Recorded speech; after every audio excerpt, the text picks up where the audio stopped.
Welcome to Women's Sports Weekly, where women's sports happen every day, but we talk about it once a week. I'm Carolyn. And I'm Danielle. Women's Sports Weekly is a podcast where we discuss the latest news, explore interesting stories, and share our love for women's sports. Follow us on Instagram, YouTube, and TikTok at WomensSportsWeeklyPod. Follow us and rate us on Spotify and Apple Podcasts. Send us an email at WomensSportsWeeklyPod@gmail.com, and we may feature your email on our Listeners Experience Zone, the Les. And the Les is not a separate place. Correct. If you send us an email, the Les is when we share those emails and share those thoughts with others. It's like our listeners' corner, listeners' experience zone. That's right. You don't have to go anywhere different to submit something to the Les. Just send us an email or a DM. We have Run Club this week on Thursday at the 99ers Sports Bar in Denver. Run Club starts at 6 o'clock p.m. We will run 3 miles together and then have some drinks at the bar. If you say a secret word to the bartenders, you will get 50% off your first draft. The secret word this week is Ryan. I'm so excited about this. You all might be wondering, why in the world would we have a secret word of Ryan? And why is it? Well, if they looked at our episode title, they'll know why. Oh, fine.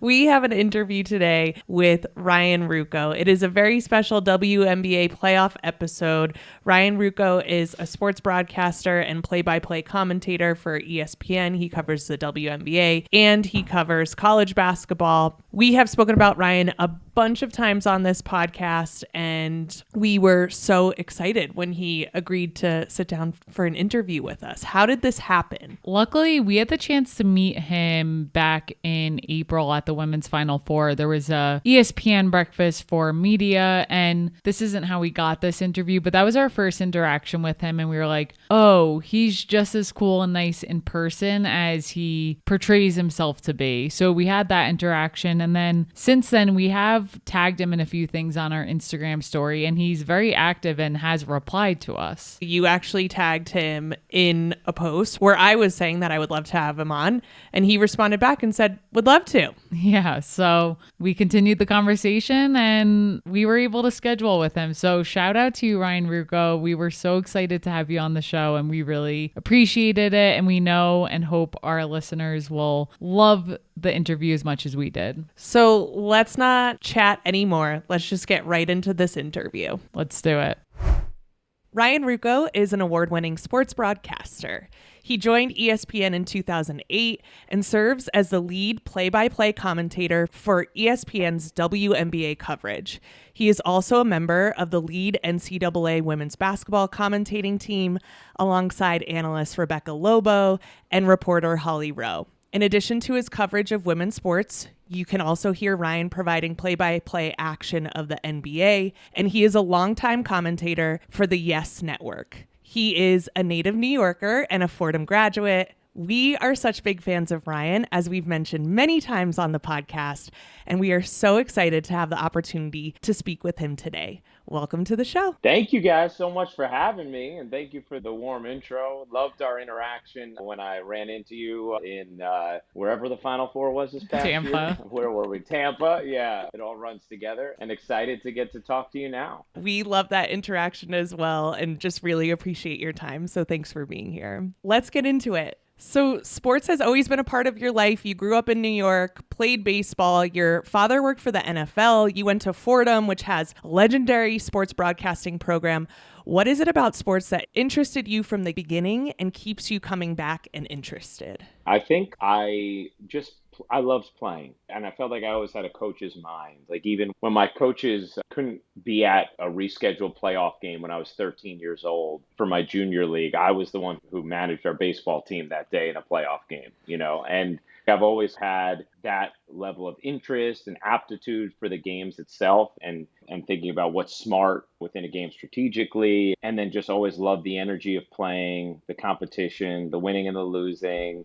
And so, like many young people, my goal was to be a professional player. For me, my main sport was baseball, but I always took an interest in announcers. And when my dad and I would watch games, we always would pay attention to the announcers and comment on them and what stood out about something they were doing. And so even if you look at my fifth grade yearbook, for career goal, it had said to play for and announce for the Yankees. I was 9 years old then when I filled that out. I always knew I wanted to announce along with the playing.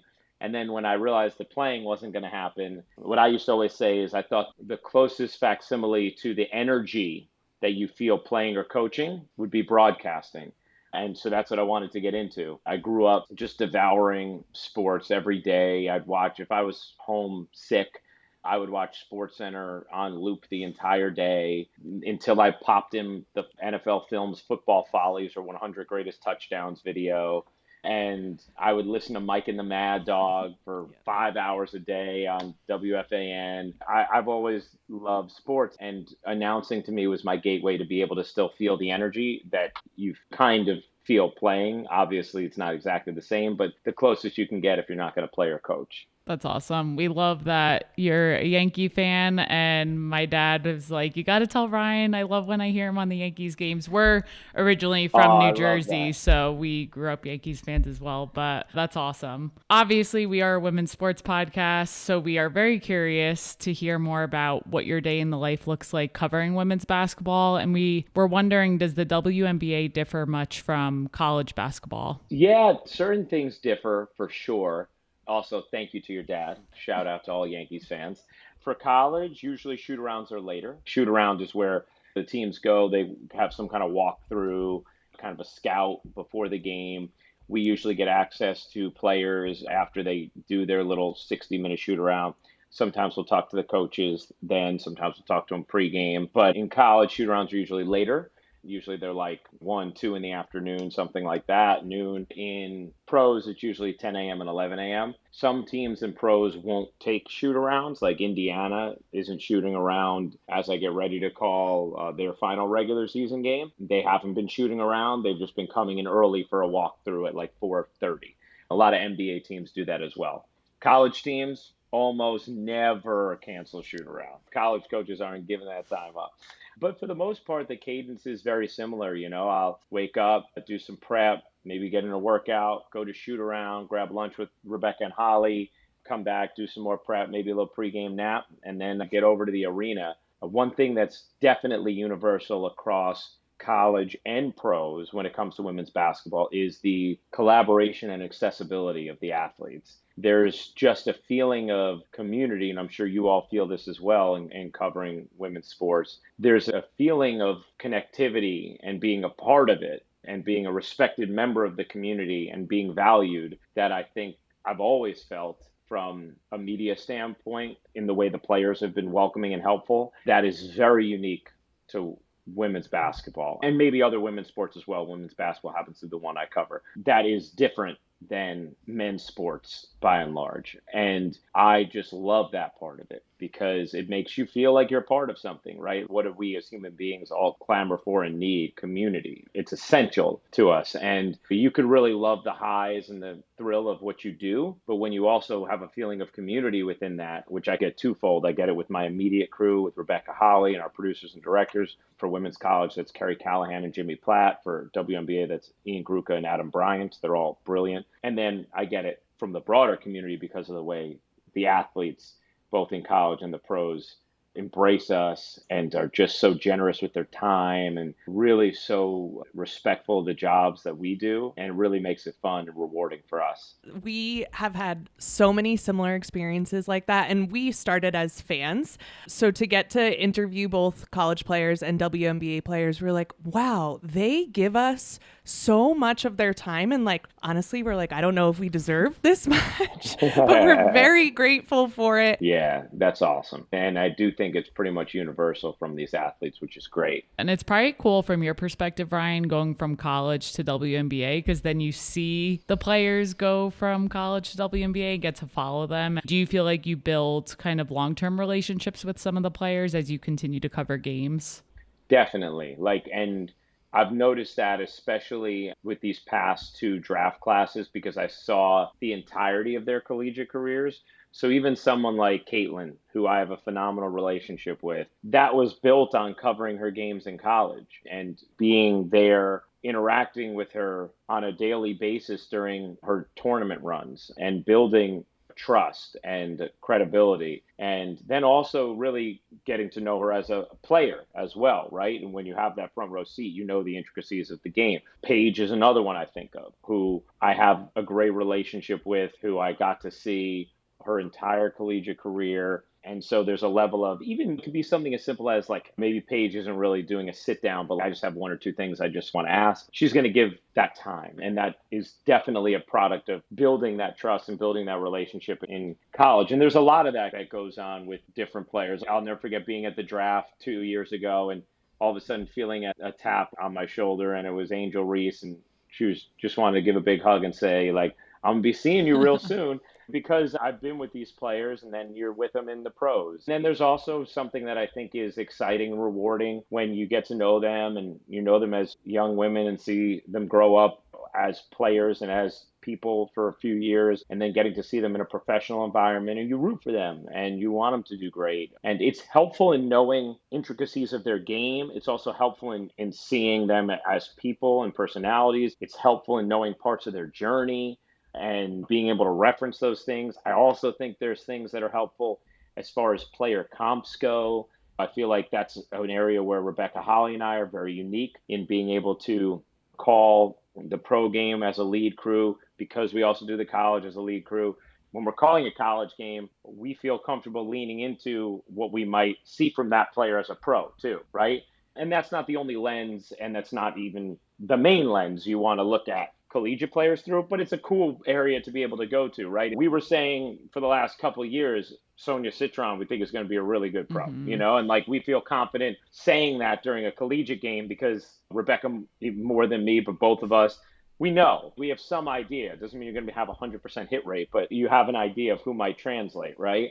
Even if their collegiate production isn't gaudy. And so there's just a lot of ways where one thing helps another, whether it's our evaluation or our relationships as we go through things. You are such an advocate for the players. We have watched you numerous times where you've said their names correctly, you use the correct pronouns for them. How you speak about them on a personal and professional level is just really admirable to us. You began covering the WNBA in 2013. What made you decide to do it? And then how did you gain all of those skills? My immediate focus was just trying to do a great job. And I do think more than anything, at the foundation of building a relationship is taking care of whatever the main reason why you're there is. And the reason why I'm here is to do a great broadcast, which means doing right by the women of the floor, right?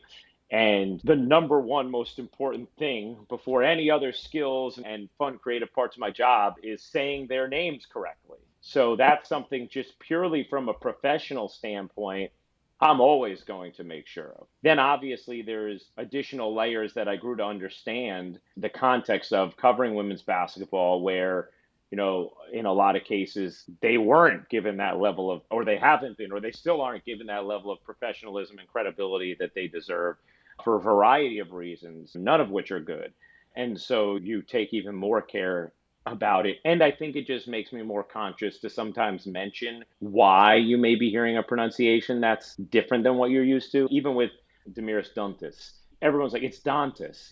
That's what we used to say. We used to say Dantas. And then we talked to her like 6 years ago, and she was like, it's Duntis. I was like, okay, that's how we're going to say it. So I can at least say, and maybe sometimes I even feel the need to overtly mention it so people don't think I'm being ignorant or disrespectful to Demiris. Hey, we've talked to Demiris. This is how she tells us to say her name. Or in the case of Kiki, who we all thought was Iriafen, and then we realized it's Iriafen. To be able to say, hey, Kiki made clear before the start of the season, it's actually pronounced Iriafen. And do it that way. There is a level of care that I think any broadcaster who takes their craft seriously is going to take that care. And then when you add in kind of the understanding of what some of these women go through in that regard and the lack of professionalism or credibility that they have to deal with, you maybe are even more certain or more aware of acknowledging different aspects of it. And I just think as a general philosophy, I want to uplift the women on the floor. And it's not exclusive to the women I cover, it's everybody I cover. Like, I want to paint them in the best light possible while also being somebody of journalistic integrity. And I'll joke with people who I have closer relationships who I might cover, like, if you're bad, I can't say you're good. Like that's not something that any broadcaster who's honest with their craft can do. But I'm always going to try and give the benefit of the doubt to the people that I'm covering and be kind about the way I might describe struggle and make sure I highlight success, always within the realm of truth.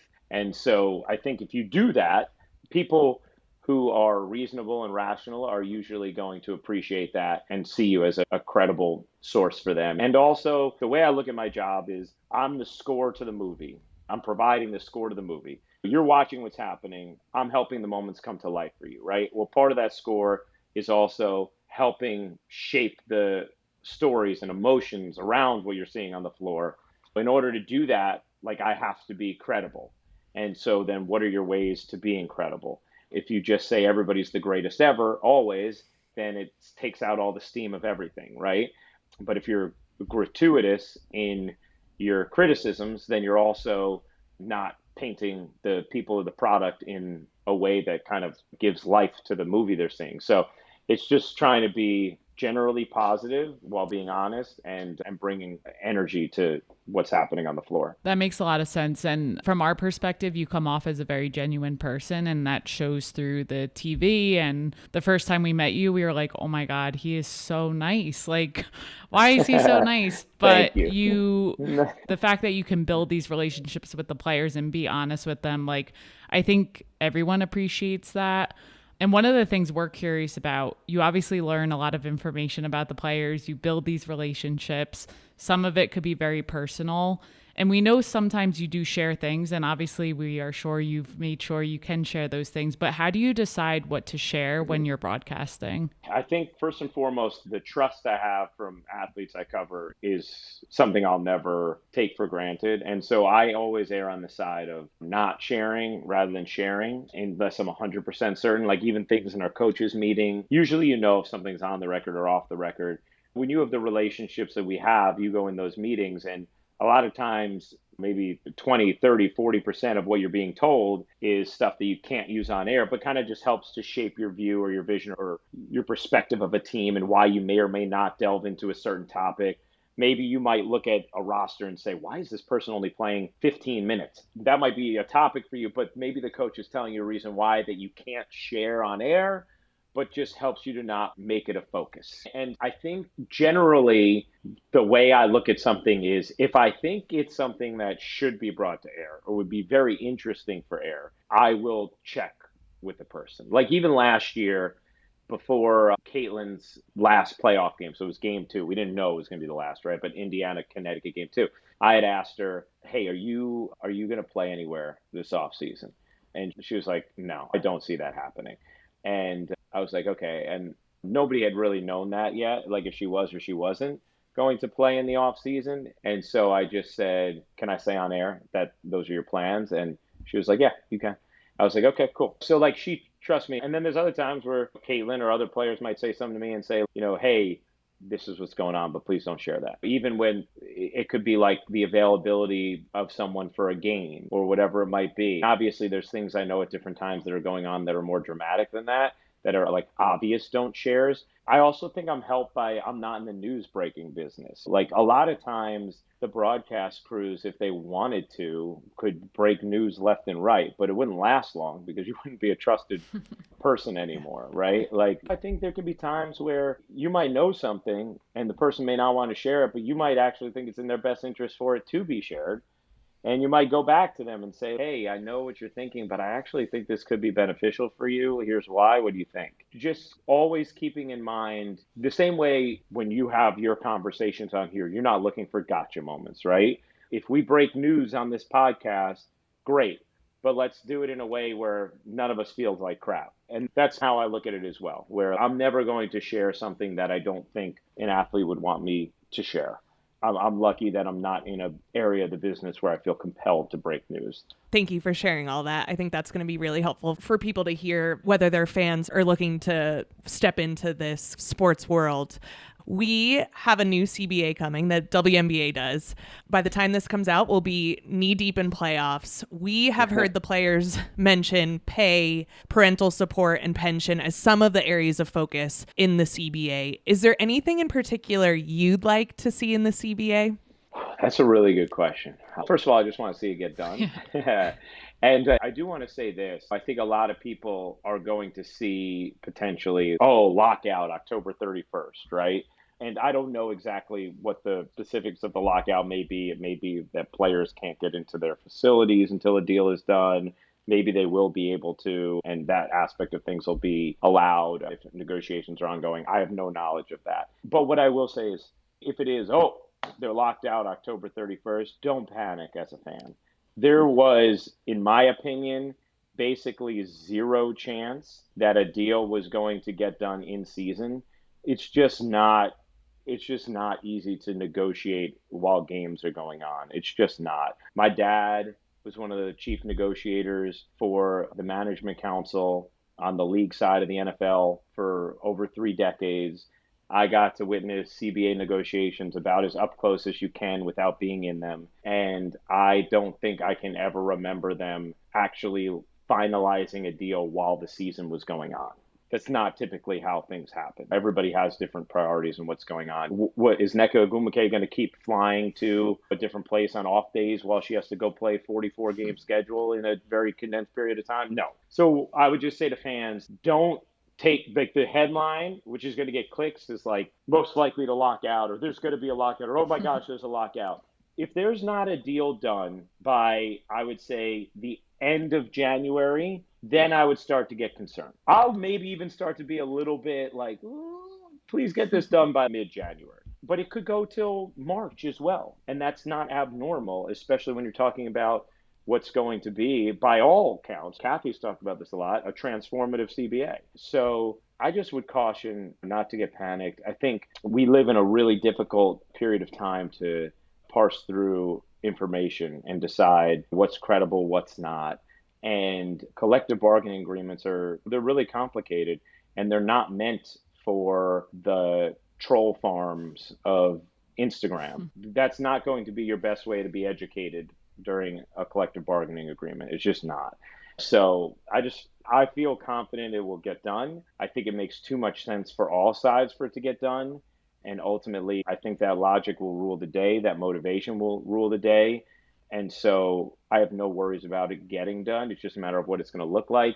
I think what I would be interested in is, do the players maybe sacrifice some guaranteed dollars for more of a play into the upside of the revenue, the overall revenue, and where it might go? Because if I was them, I'd probably be looking for some kind of a hybrid structure where I have guaranteed raises in my salary, which are significant, where whatever it is, if the minimum salary all of a sudden is 3x what it is now, or 4x, or whatever it is, it's obviously going to be some significant multiple of what it is now. But then also like, hey, and some clearly defined metrics of, in addition to these guarantees, we're getting X percentage of the revenue and X percent once we clear this bar, something like that. Something that allows for them to have a participation in the upside that they can feel good about, even if it means sacrificing some of the guarantees of what the salaries might be. Because if I was them, I would be pretty comfortable betting on myself and the way this is going to grow right now. All the estimates we're seeing is that it's undervalued. So for them to hedge their bets there, I think is a great idea. Right. Yeah. One thing my dad used to always say to me in CBA negotiations is, he would say, you want a deal where both sides feel good, you have to work with these people. Like, you have to go work with these people, right? If you're a league, you don't want a deal where you beat the players into submission. All that does is create resentment and animosity, and then you got to go figure out a million other things over the life of the CBA, and it becomes more difficult because everybody's pissed off. Think about any aspect of your life. I know I've signed deals with both networks I currently work at, where when I signed them, I wasn't happy. I felt like I was not being treated fairly. And then for the life of that contract, I felt slighted. And it doesn't really help the working relationship. You're always going to be a professional, but it's just not the energy you want. And I think there's definitely ways for the owners to feel like their investments are being properly valued, the money they're putting into practice facilities, the money that they've spent in the past to keep the league going when it wasn't as profitable, the investments they've made in chartered flights even before a new CBA. And it's not popular to speak on the things that the owners are doing, right? It's like much more popular to just speak about what the players deserve. But I think the right path to success here is acknowledging both. And so for me, I think there's a way to acknowledge all that, what the owners are doing, and also understand that these players are at the moment woefully underpaid. They deserve so much more, and they deserve to participate in the upside of the league, of which they are the essential foundation of. So I think there's a place there where both sides can walk away feeling really good, where all the owners can feel like, hey, I want to continue to invest, and the players can feel like, good, I'm finally being properly valued, and if this league continues to have success, it's going to mean significant things for me. We talked a little bit about this. You mentioned some troll farms, but the amount of coverage for women's sports has increased tremendously. And with that comes a lot of new eyes, a lot of new opinions, a lot of clickbait posts, a lot of trolls. How do you perceive and feel that shift covering women's sports for so long? And how do you interpret it all? I think in general in this country, and I'm sure beyond this country, I just happen to live here, we have a media literacy problem. And to me, the most important thing that you could teach young people as they come up in this world is how to navigate the media landscape and understand what's real, what's not, and how to value certain things versus others.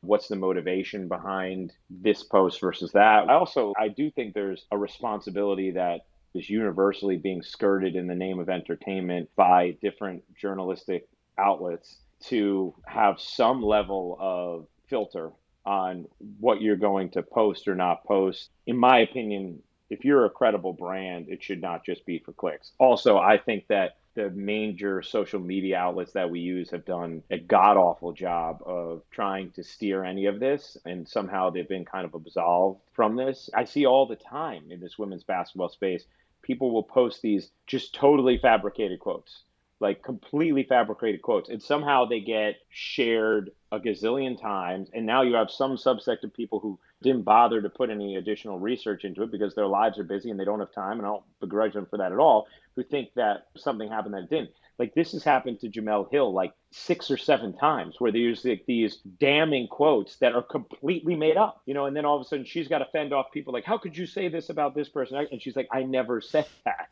I think there was some quote, I don't even want to do it justice, but there was some quote that I saw get significant traction that was attributed to her that she never said, but it was just created by some BS account where somebody's just trying to stir it up and get clicks. And to me, I don't know exactly how a regulatory board would be created, but there should be some sort of regulatory board or situation where if you're Instagram, if you're Twitter, if you're whoever, and you see this false stuff being posted that's clearly false, like a quote that just was never said, boom, your account's gone. Sorry. Like, yep. Your account's suspended. That's it. So women's basketball, it's a gift and a curse, this conversation. Obviously, I have a lot of thoughts just about the general media stuff with this, and it's a source of stress and frustration for me in general, but especially in today's political climate, it's just really hard to navigate and just try and be educated without being targeted and manipulated and buried into a silo. But in women's basketball, it's a gift and a curse because I do think there's such a passionate online presence in women's basketball. I do think it's served as some level of promotion then to drive people to the games and to drive storylines and drive eyeballs. And there's a value in that, right? Because then more people are exposed to your product. And also it's lent itself to toxicity that is not productive and really frustrating and aggressively inaccurate. And so I just think it's almost like you just have to give everyone the ability to filter it themselves, because these companies aren't going to do it for you. Whether it's a media company, whether it's the platforms that we're consuming this stuff on, they're not going to do it. So we just all have to be responsible enough to be like, was that really said? Or like, what do I really think about this? And to answer your actual question, before this incredibly long soliloquy, like, how do I see it manifesting? I see people in my own life who come up to me like, oh, can you believe this? Like, about the WNBA? Can you believe these players are doing this? Can you believe this? And 85% of the time, it's something that's just not true. But somehow they've developed an emotional response because of the way something's been like presented and then upregulated in their feed and like boom, boom, boom, boom, boom to them. So even though I know I can't steer everybody back on the path, when I have those interactions, I feel the need to be like, okay, here's what's actually happening, and try and dispense what I believe is truth in those moments rather than just letting them continue with whatever narratives have been spun and created. We have that conversation a lot. We're like, whoa, the men in our life are getting a much different algorithm than what we're getting. And we have to do a lot of like, okay, that's not necessarily how it's working. So something we like to ask everyone we interview, and this might be a little difficult, but who is your favorite athlete in women's sports and why? Ooh, I'll just tell you what happens when an active play-by-play broadcaster gets asked something like that. Like, even people, if they're like, oh, who's your favorite partners to work with or whatever, it's like you start thinking about, like, how do I not anger people who I have relationships with?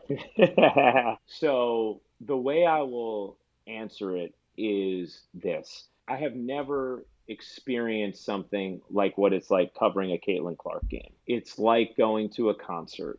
And the anticipation when she pulls up from 30 feet, the reaction of the crowd, the attention from home, the emotional investment from fans, and a broad stroke of fans is unlike anything I've experienced in the sports that I cover. So covering her games is just a completely unique experience in the best way. And it would be dishonest for me to say anything other than that if you're just talking about a regular season game to a regular season game, because there's just like a very unique phenomenon, which you guys are well aware of, around her that really makes every broadcast she's involved in feel like this big event that I love.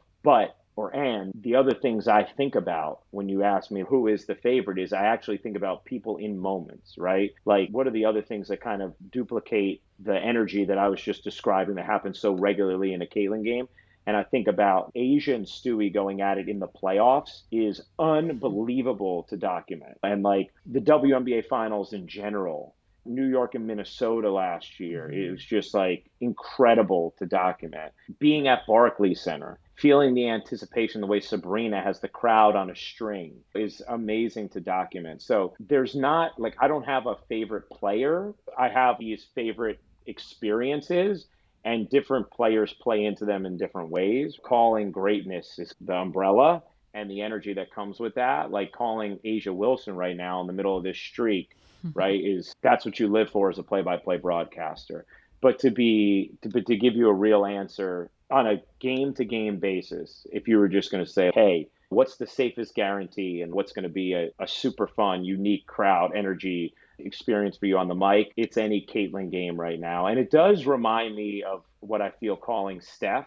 And honestly, there's a million factors that go into it, but like the foundation of it is pulling up from 30 feet. You know, like there is something about that just like grips a crowd and you can feel the anticipation and it's just exciting and it's awesome. And so in the NBA, there's always like games and moments and players, but everything equal, the most unique experience for me is that feeling of calling a Steph game and the way the crowd responds to him. All things being equal, it's that feeling of calling a Caitlin game and the way the crowd responds to her. No, that's awesome. That's great. Just to wrap up today, we just wanted to ask, where can people follow you and where can people support you? Yeah, well, I haven't been on my X account in a year, and I don't plan to ever go back. That's so healthy. Forget that one. Oh my gosh, yeah. I will tell you, because of that toxic discourse we're talking about, I just decided, I was like, you know what? I love the world of women's basketball. I love the real things. I love covering these games. I love the relationships I have with the players in the league. Why am I going here? Why am I going to this place? It doesn't make me feel good. Even if 95% of it's like positive and adoration, it's the other 5% so toxic that I'm like, no. So anything I ever really need to know will find its way to me. So anyway, so don't go there because I will never be there again. So I'd say, yeah, you can follow me on Instagram. It's at Ryan Ruocco, Ryrukes. That I'm still very active with. And then just watch our games. That's the biggest way. The best way to follow us is to watch the games I think the best way to support the league is to watch the games, to consume the content, to read the stories, to listen to podcasts like this. That's the best way to support all of us who cover women's sports. And if I ever have anything else going on, I'll let you guys know. But for now, that's the best way. Awesome. We are so appreciative of your time. Thank you for joining us. That wraps up our interview for today. Be sure to follow Ryan Ruocco on Instagram at RyRooks and throughout the WNBA playoffs on ESPN. Thanks so much. Thank you. Danielle, wasn't that so good? Yes, I really enjoyed my time with Ryan. He was so great, just such a lovely person. It was just a great interaction. I'm so happy we got to have that time with him. Were you nervous at all? Of course, anytime you interact with someone who is well known, it's nerve-wracking. But having met him at the Women's Final Four did ease my nerves because I was like, he was a really genuine person when we met him. And that kind of eased my nerves because he is so nice. But obviously, it's always a little nerve-wracking. How about you? Yeah, the first question I asked him in that interview, I felt so nervous. But he spoke a lot about how generous the players are with their time, and the same for him, like just so generous with his time for him to come on this show. So we're so appreciative. Maybe he'll be our friend one day. Yeah, maybe. We're not there yet, but we're going to keep working on it. I really loved it because he's from New York and he reminded me of people from New York. And specifically, he reminded me of my dad because he said boom, boom, boom a couple of times. And my dad used to say boom, boom, boom when he was describing things all the time. So I just love that so much. Yeah, for sure. So we hoped you enjoyed this episode. We loved getting to learn more about Ryan and loved hearing his thoughts about the upcoming CBA as well. We're really looking forward to the WNBA playoffs. They've already started, and we hope you have been enjoying the games as much as we have, and we're so excited to continue watching them in the coming weeks. Yep, we'll be back in your feed next week to talk all about WNBA playoffs and all the other women's sports. So that's it for this week. We will see you next week on Women's Sports Weekly. In the meantime, watch women's sports and share the podcast with your friends. Rate and subscribe to the pod on Spotify, Apple, and YouTube. Thanks for joining us. Bye.